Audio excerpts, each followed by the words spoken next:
இன்றைக்கி நான் மிளகு ரசம் பண்ணியிருக்கேன். ரொம்ப டேஸ்ட்டாக வந்திருக்கு. அதை எப்படி செய்யறதுங்கிறத இந்த வீடியோவில் பார்க்கலாம். வாங்க வீடியோக்குள்ளே போகலாம். மிளகு ரசம் செய்யறதுக்கு எலுமிச்சம்பழம் சைஸ்க்கு புளி எடுத்துகிட்டு இருக்கேன். 2 தக்காளி எடுத்துகிட்டு இருக்கேன். இது ரெண்டுத்தையும் இப்போது வெந்நீரில் ஊற வைக்கணும். இது ஒரு 10 நிமிஷம் ஊற வைக்கணும். புளி ஊறினப்புறம் தண்ணி சேர்த்து நல்லா கரைச்சி புளி தண்ணி எடுத்து வச்சுருக்கேன். தக்காளியை தோல் எடுத்துட்டு மிக்சியில் போட்டு அரைச்சி வச்சுருக்கேன். இப்போது மிளகு ரசத்துக்கு தேவையான பவுடர் ரெடி பண்ணிக்கணும். அதுக்கு துவரம்பருப்பு 1 டீஸ்பூன், ஒரே ஒரு காஞ்ச மிளகா, 1 டேபிள் ஸ்பூன் மிளகு, கருவேப்பிலை ஒரு 5-6, ஜீரகம் ஒரு 3/4 டேபிள் ஸ்பூனுக்கு எடுத்துட்டுருக்கேன். இப்போ துவரம்பருப்பு மிளகா இது கொஞ்சம் லேசாக வறுத்துக்கலாம். எண்ணெய் எல்லாம் சேர்க்க வேண்டாம். பருப்பு கொஞ்சம் சூடானா போதும், செவக்கெல்லாம் வறுக்க வேண்டாம். கொஞ்சம் லைட்டாக வாசனை வரும்.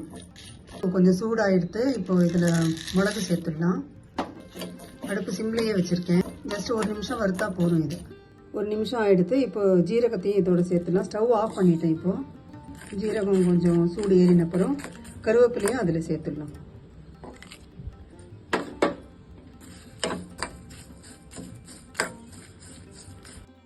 வறுத்து வச்ச பொருட்களை எல்லாம் மிக்சியில் போட்டு இந்த மாதிரி கொரப்பாக அரைச்சி எடுத்திருக்கேன்.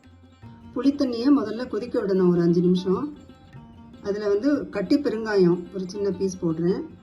இது இல்லைன்னா பெருங்காயத்தூள் ஒரு 1/2 டீஸ்பூன் சேர்த்துக்கலாம். ரசத்துக்கு தேவையான உப்பையும் இதில் சேர்த்து ஒரு 5 நிமிஷம் கொதிக்க விடணும்.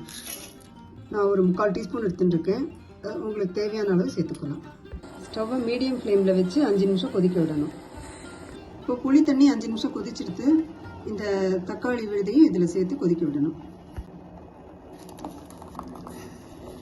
இந்த தக்காளி விழுதை சேர்த்தப்புறம் 5 நிமிஷம் நல்லா கொதிக்க விடணும். ஒரு 350 ml தண்ணி சேர்க்குறேன். இதில் டேஸ்ட் பார்த்துட்டு உங்களுக்கு கொஞ்சம் புளிப்பாக இருக்கிற மாதிரி இருந்ததுன்னா கொஞ்சமாக தண்ணி சேர்த்துக்கலாம். தண்ணி சேர்த்தப்புறம் இந்த மாதிரி கொதிக்கணும். கொதிக்கும்போது இந்த பவுடரை நம்ம அதில் சேர்த்துடணும். மிளகு ஜீரகம் பவுடரை. அடுப்பை முதல்ல சிம்மில் வச்சுக்கணும். ஏன்னா இது போட்ட உடனே பொங்கி வந்துடும். அடுப்பை சிம்மில் வச்சுட்டு இதை தூவி விடணும்.